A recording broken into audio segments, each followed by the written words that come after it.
Hello, good morning students.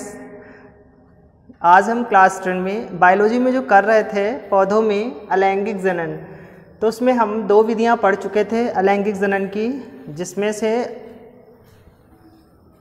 आप पहली विधि पढ़े थे विखंडन विधि यानी कि फिशन। उसके बाद दूसरी विधि पढ़ी थी बीजाणु निर्माण। अब उसी क्रम में आज हम पढ़ेंगे कलिकोत्पादन, जिसको इंग्लिश में कहते हैं बडिंग, और चौथी विधि है हमारी खंडन विधि, जिसको इंग्लिश में कहते हैं फ्रेगमेंटेशन। ठीक है, तो देखते हैं क्या है कलिकोत्पादन। बडिंग से ही समझ में आता है बड। बड को नॉर्मली हम समझ सकते हैं जैसे गांव में कहते हैं पौधों में से किल्ला निकल आया। नहीं, आप किसी पौधे की जब कलम लगाते हो तो उसमें से कोई नया जब कलिका निकलती है, कोई नई शाखा निकलती है, तो आप उसको कहते हो कलिका निकल आई। तो उसी प्रकार से यहाँ भी जो आपका ईस्ट है, ईस्ट में जो है जिसको आप कवक कहते हो, उसमें आपका बड निकलता है। देखिए क्या है विधि। ईस्ट कोशिका से छोटे कलिका सदृश उभार या मुकुल बनते हैं। तो देखिए यहाँ पर ये स्ट्रक्चर बनाया गया है।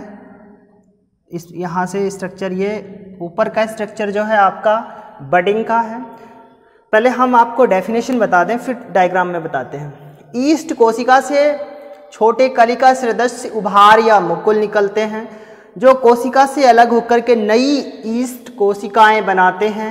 ईस्ट में ये मुकुल मात्र कोशिका से अलग हुए बिना नए मुकुल बना लेते हैं, जिससे एक ही ईस्ट कोशिका पर मुकुलों की श्रृंखला बन जाती है। देखिए ईस्ट क्या होता है, पहले ईस्ट समझ लीजिए। ईस्ट यहाँ पर एग्जाम्पल्स लिया गया है कवक का, जिसको सामान्य भाषा में आप फफूंद कहते हो। फफूंद तो समझ ही रहे होगे, जो सर्दियों के मौसम में, बारिश के मौसम में अचार वगैरह के ऊपर हमें कभी कभार देखने को मिल जाती है। जब अचार मुरब्बा ख़राब हो जाता है तब उसके ऊपर फफूंद होती है, सफ़ेद परत पड़ जाती है, जिसे फफूंद कहते हैं। तो फफूंद यानी जो ईस्ट है, इसका प्रयोग, ईस्ट को खमीर भी कहते हैं। इसका प्रयोग अधिकतर जो हमारे किण्वन क्रिया के द्वारा तैयार किए जाने वाले खाद्य पदार्थ हैं उनके लिए इस्तेमाल किया जाता है। जैसे आपका इडली है, डोसा है, आपका इडली है, डोसा है, ब्रेड है, केक है, पेस्ट्री है, इस प्रकार के जो खाद्य पदार्थ हैं उनको बनाने में तैयार किया जाता है।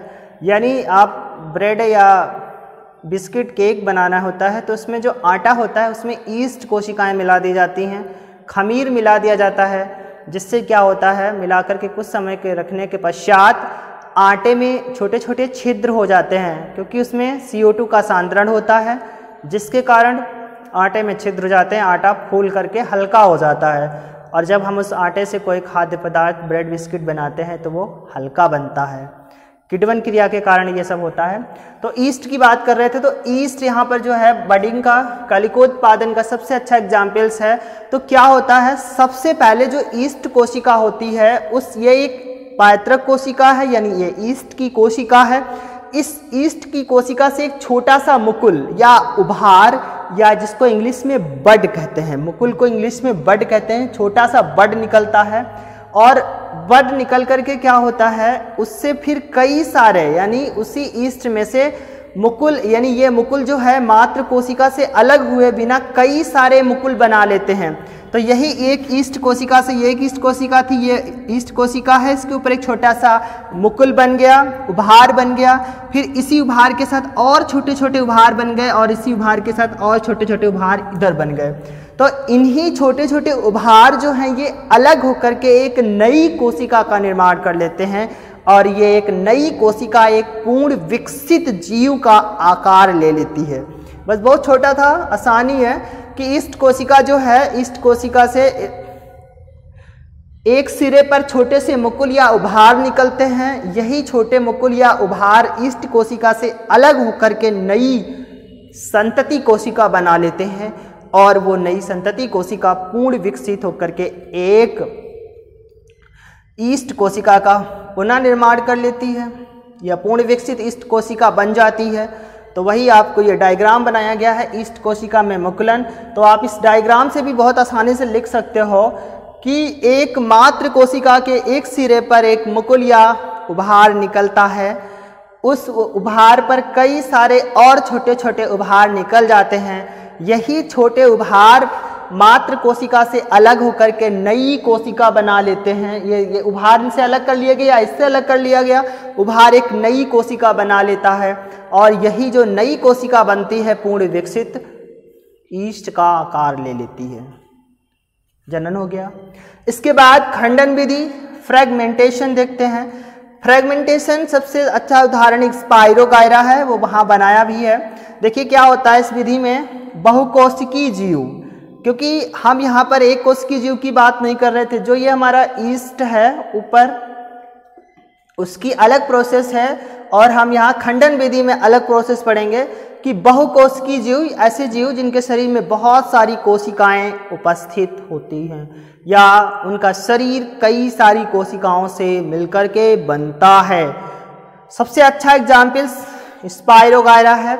इस विधि में बहुकोशिकीय जीव क्या करता है, पूर्ण वृद्धि करके दो या अधिक खंडों में टूट जाते हैं, दो या अधिक खंडों में टूट जाते हैं।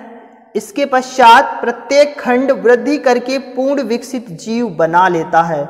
उदाहरण स्पाइरोगायरा, यूलोथ्रिक्स, हाइड्रा।